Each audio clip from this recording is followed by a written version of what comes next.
Hello friends, हाजिर हूँ मैं आपके लिए लेकर माय डिकॉय वाइफ की सेकेंड एपिसोड।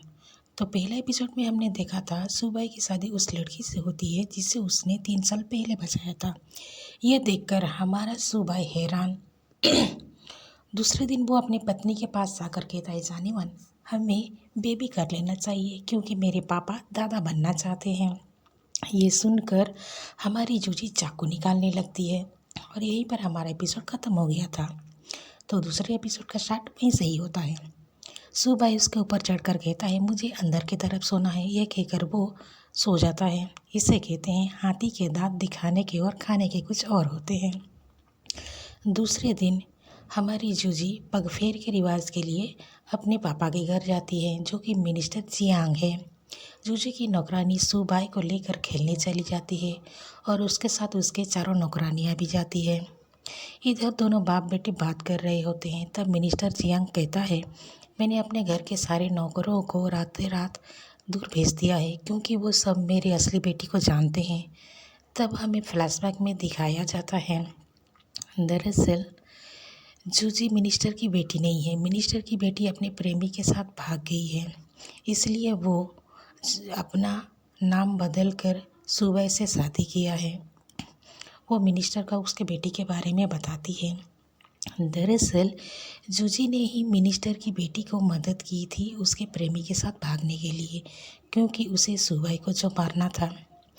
दूसरी तरफ सुबाई की सारी नौकरानी एक कमरे के अंदर जाकर कुछ खोजने लगते हैं और इधर सुबाई जूजी की नौकरानी के साथ लुका छुपी खेल रहा होता है। वो उसे चकमा देकर अपने नौकरानियों के पास जाता है। वो उसे बताते हैं उन्हें कोई भी सबूत नहीं मिला। तब हमारा सुबाई सोचने लगता है उसे जल्दी से ठीक होना पड़ेगा। तभी जूजी उन सब को खोजते हुए उसे कमरे के पास पहुंचती है। फिर वो घर वापस जाते हैं। तब जूजी की मुलाकात सुबाई की बड़ा भाई सुफैंग से होता है। उसके पास से भी वही खुशबू आता है। ये देखकर जूजी सोचने लगती है, कहीं ये वो तो नहीं। के पिता उसे माफ़ कर देते हैं। दरअसल ये हुआ था, जब जूजी उन्हें खोजने के लिए उस कमरे के पास पहुंच गई थी, तब सुबाई कुआं में गिरने का नाटक करता है ताकि उसे पता ना चले वो लोग मिनिस्टर जियांग के घर कुछ सबूत खोजने के लिए आए हैं। 3 साल पहले के हादसे के बारे में उसके भाई सुफान को पूछती है। सुफान बताता है उस दिन पूरा ली परिवार राजमहल गया था सिवाय सुबाई के। वो उसका तबीयत ख़राब था। जब वो सुफान से बात करके वापस आ रही थी, तब उसकी मुलाकात मून पैवेलियन के एक किलर से होता है जिसका नाम सियाओ है। वो जूजी से कहती है, तुम 3 दिन के अंदर सुबाई को मार दो, नहीं तो मैं सुबाई को मार दूंगा।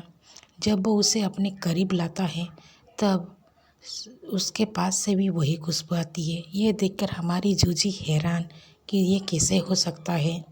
वो घर वापस आकर सुबाई को मारने की कोशिश करती है, पर हमारा सुबाई तो उसके साथ कुछ और ही करना चाहता था, क्योंकि उसके पिता ने उसके कमरे में नशीली दवा फैला दिया था। इस वजह से वो दोनों आपस से बाहर थे, क्योंकि उन्हें पोता चाहिए था। पर उन्हें क्या पता, जूजी उन्हें पोता देने नहीं, उनके बेटे को मारने के लिए आई है।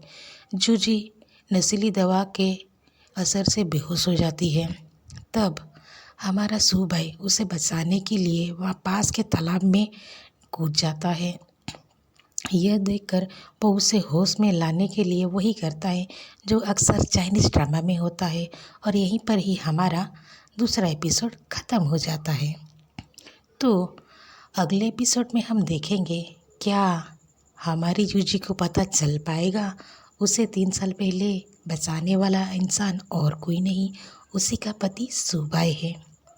और ये सियाओ कौन है, वो क्यों सुबाई को मारना चाहता है, आखिर इन दोनों के बीच रिश्ता क्या है, और जूजी को सुबाई और उसके भाई से एक ही स्मेल क्यों आ रहा है।